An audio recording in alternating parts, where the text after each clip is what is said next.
आई वडील म्हणा, त्यांच्या रूपात आपल्याला काहीतरी त्यांचा आधार म्हणजे ते ज्याच्यापासून खचत चालले त्यांचं फक्त चांगलं व्हावं आपलं एवढीच इच्छा आहे, बाकी कसलीच नाही. बरोबर आहे. पैसा म्हणून नाही, आपण काही म्हणत नाही पैसा म्हणून. आता रडत ज्यांचे फोन येतात ना त्यांना तर आम्ही म्हणतो तुम्ही फक्त पहिल्यांदा व्हॉट्सअपला ॲड्रेस टाका, तुमचं पार्सल तुम्हाला रेडी व्हावं देता हो, तुम्ही पेमेंट करा.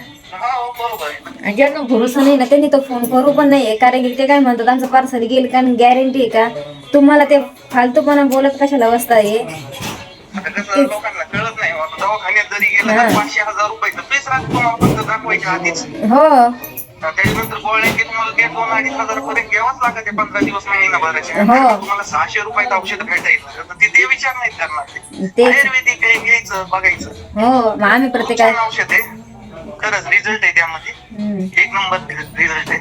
तेच आम्हाला ती तेवढीच अपेक्षा राहते का आपल्याकडून आपण एवढे जे कमी याच्यामध्ये आपण कोणाचा उपचार करतोय तर त्यांना फक्त चांगलं आपल्या मनाला असं वाटलं पाहिजे का यांचा खरं 100% आपण गुण दिले, त्यांना फरकच पडला पाहिजे आणि तोच शब्द आला पाहिजे का मला 2 दिवसात रिझल्ट पडलाय म्हणून.